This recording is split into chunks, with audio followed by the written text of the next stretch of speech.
Hey, what's up guys? This is Anthony from Anthony's Customs, and for this review, we are looking at NECA's Eastman and Laird's Teenage Mutant Ninja Turtles Adventures Slash. One of my most looked forward to Ninja Turtle figures of recent history. It looked really good in the photos, and I have to say it does look really good in person. It's a very strong version of Slash, I think. Even though it's from these Archie comics, it's a really cool looking Slash figure, and I think it's good enough that you could easily just swap it in for one of the other Slash figures that you might already own. There's some really nice stuff going on here, a couple things that could be better, but we're going to talk about all of it. So let's go ahead and get it off the stand and take a closer look. While I have the package here though, before we get into it, I do want to say I wish they made him a little bit bigger at the shoulders, a little bit broader at the chest to shoulder region. You can see here, let me do this. You can see here he's got a little extra meat, some width, some girth, some real meaty shoulders. He's like kind of V-shaped, more so than the turtles, and he does have that to some degree on the figure, but I would like to see just a little bit more. Pop those shoulders out a bit, and that would have been really, really cool.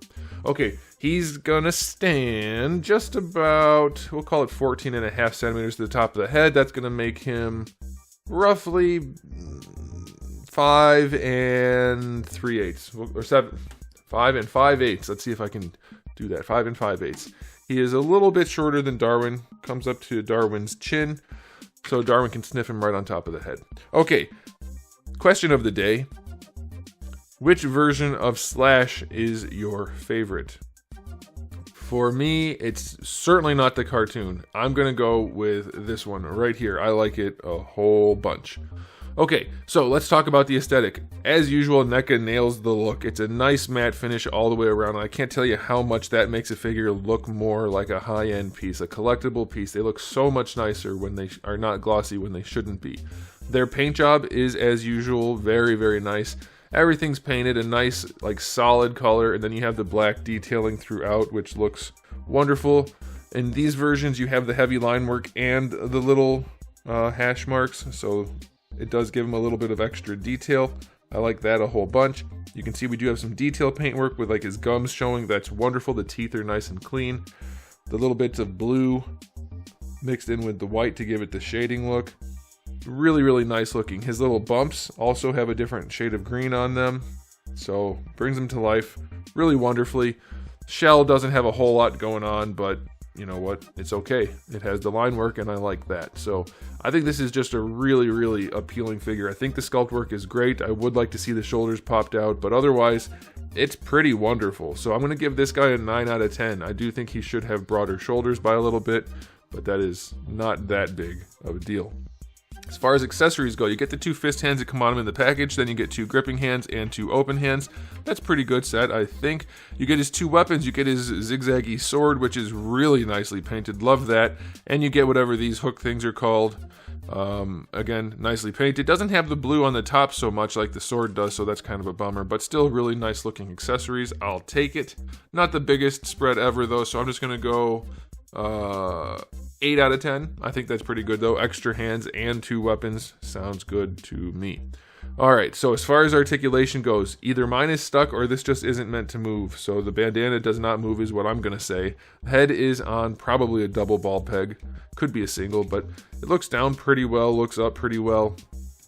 Turns to the side nicely, or nice enough. I mean, he's got pretty much no neck going on and it works well.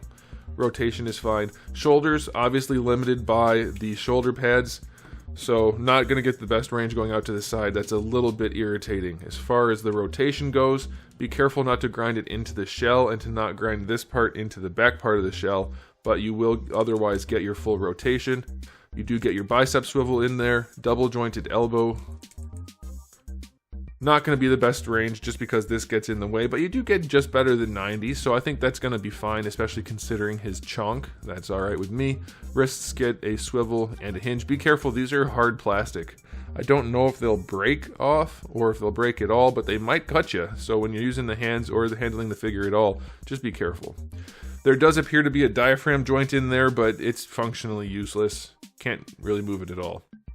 For the legs, we do have classic ball style hips, ball pegs.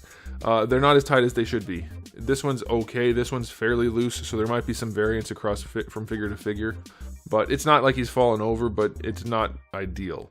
Going out to the side, you can see we have really good range, so that's nice. Going forward, you get more range than you might have guessed you would. So it's not horrible. It's okay. Thigh swivel is in there, so that's nice. Double jointed knee. I haven't touched this knee yet, so let's see if it works first go. Yeah, there's definitely some paint transfer. It's a little tricky because of all the spikes, but also his knee pad gets in the way. So I'm going to say that's about as much range as you're going to get out of the knee.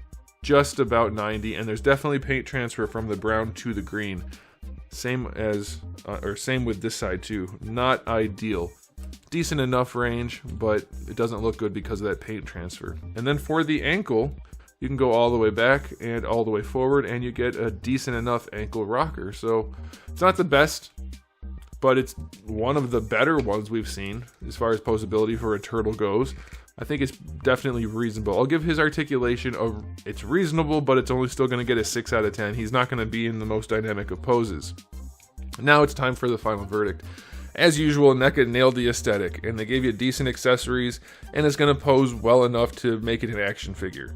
Do I wish they leaned a little bit more into the posability? Yes, but they don't want to, and that's fine. I mean, like, it's totally up to them, and since they're nailing the aesthetic and the accessories, I can't complain. It's just my personal preference to be able to pose more, but I think it's reasonable to go this route if that's what they want to do. So I'm going to give it a final rating of... I'm going to go 9 out of 10. It looks so good. They really, really nailed it. NECA is just firing on all cylinders when it comes to the turtles and making them look good. Not just the turtle characters, but the characters from Ninja Turtles. You know what I mean? So yeah, I'm very pleased with it.